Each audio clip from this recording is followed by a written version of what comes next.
Okay, live na tayo. Magandang araw sa inyo. Hindi maganda ang araw dito sa Pilipinas. Masama. Konting talakay ko lang tungkol dito sa pastor ng taga Davao. Pero hindi taga Davao yan ha. Criminal investigation. Yan is Kapampangan. Tapos, mga kaklase niyan, Jesus Miracle Crusade, Wilde Almeida, yung mga Pentecostal na Oneness diyan sa Caloocan, Ayudtud. Sino ba? Kasi mga Amerikanong missionary nagturo diyan bago pa yan, bata pa yan si Kibuloy, bago pumanik yan ng Davao missionary na Pentecostal na Oneness. Sila nagpasimuno dyan, kaya nagkaroon ng Oneness na Pentecostal. At nagsarili yan si Apollo. Bakit ko nalaman? Hindi ko siya kaedad, pero yung mga nagturo sa akin noon, mga Pentecostal, sila Briones, mga dating Philippine Navy na pastor, alam na yung kanyang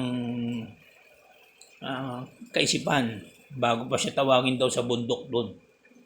Bago pa siya maging aktibo. Dito rin naman nagsimula yan sa Pasay Hindi yan sa Davao, hindi yan sa Mindanao, dito rin yan sa NCR.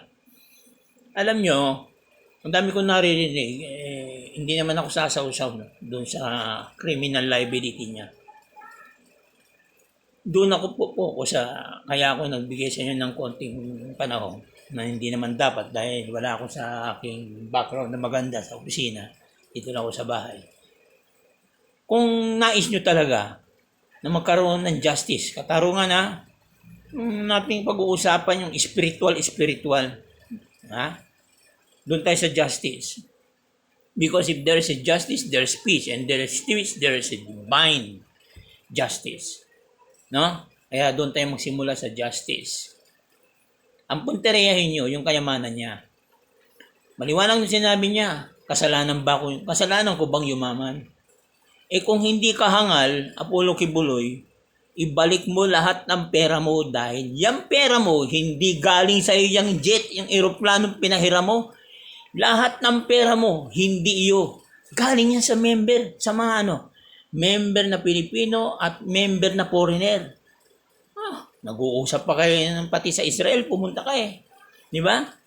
Kung natin pag-uusapan mo na dito yung mga biblical o whatever, yung hula-hula mo na ikaw dito tayo po-focus sa mga nakikinig. Kayong mga member na matatapang.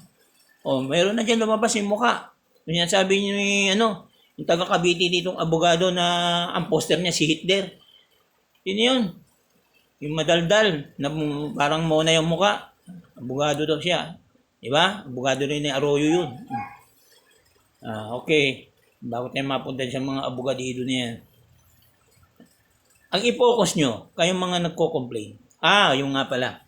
Na sinasabi ng abogado niya, dapat wala tanggalin ng takip nila. May nagsalita taga OFW online sa Zoom. Walang walang takip. Ayan, makikita nyo na yung pagmumukha. Pwede nyo nang tirahin. Patayin nyo na doon sa abroad. Pero ayan, wala na kayong masasabi. Nagsasabi na pati OFW biniktima. Ito akin labas tayo doon kay Risa Honteros, nung senador. Lalabas ako doon sa mga criminal liability ng mga nasa sa Senado. Ang focus ko dito, kayong mga member na nasa loob, nagbabalak na lumabas. Kayong mga member na dati na umalis pagkatapos ng iskandalong ito, kailan lang. Kayong mga member na matagal na tumiwalag, bawiin nyo yung pera. Dahil yung pera na yun sa simbahan sa Diyos, hindi kay Apollo. Huwag niyan sasabihin sa yung mama. Kasi pag pinayagan nyo yan, may mga loko-loko kayo. Nagpaloko kayo. Pinanakaw nyo yung pera nyo ng pamilya nyo at pakakain nyo lang sa pamilya nyo. Tatrabaho kayo, FW, bibigyan nyo dyan. Di ba? Pati nga mother ko anong tawag dito? Dahil 95 na nanay ko, masyado na mahilig sa Diyos. Nag-tights pa dyan kay Kibuloy. Hindi ko naman pwede pagsabihan ng nanay kong ganun dahil doon siya sumasaya. Pero later, nalaman niya, ayan na, may mga kaso. Kaya marami, doon lang ako po-focus. Bawiin niyo yung pera para sabihin natin, hindi kanya yan. Hindi kanya yung pera na yan na sinasabi niyo. Kasalanan ko bang yumaman? Kung di ka ba naman loko-loko, paano kaya nagtayo ka ba niya para kayo yumaman? Ha? Kaya ka nagtayo ng simbahan, Apollo Kibuloy, di ba, para sa Diyos? Oh. Tingnan mo, marami nagsasabi, ang Papa, demonyo. Pero ang Papa, nagpapalit. Maraming mga born again, kinakastigo. Hindi inaangkin ng Papa, pinakamayaman, wala nang yayaman dyan. Sa Iglesia Apostolika Romano Katoliko, no? Hindi, wala nang yayaman dyan. Yan ang pinaka-organize.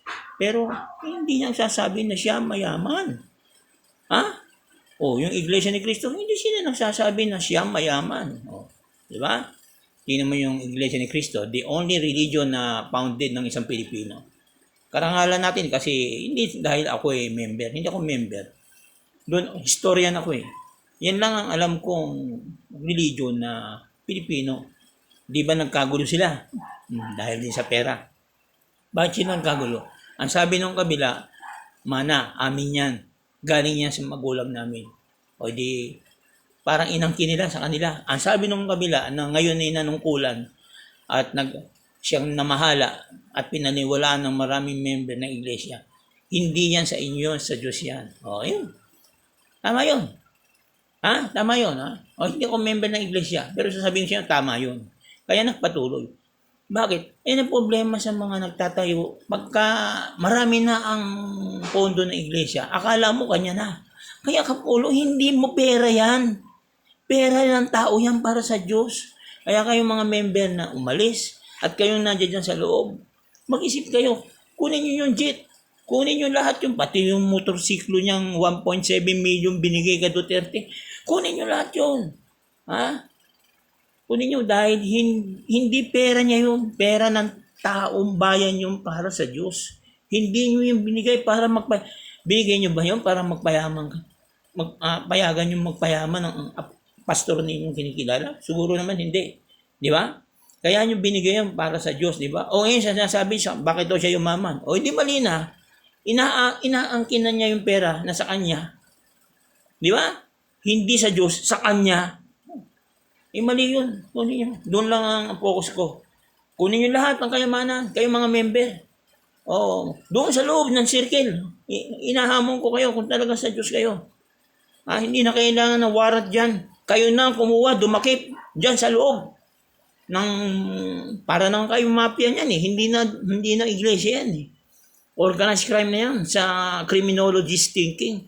That is a highly organized crime. At saka makakita may baril pa, tinalo pa yung ibang napakaraming baril. May kaso na nga ano ba sasabihin nyo? Pero doon lang ako sa kayamanan niya. Bawiin nyo. Kayong nasa loob, kayong nasa labas, pag-isipin nyo, pera nyo yan. Hindi pera ng kutbulo yan. Hindi niya ilalagay yung pangalan niya sa mga titulo. Yun lang ang akin. Hindi ako naniniwala na ikaw Kibuloy, nasasabihin mo sa Diyos yun. Ba't mo sinasabi papayamanin ka ng Ama? Hindi. Tapos yung mga member mo mahirap, kung di ka ba loko-loko. Di ba? Hindi ka nagtayo ng simbahan, tanda mo yan para magpayaman.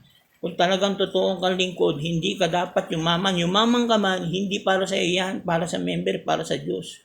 Kaya kung sasabihin kasalanan ko ba yumaman ako, parang you admitted that you committed theft and robbery. Yun lang ang akin. Salamat.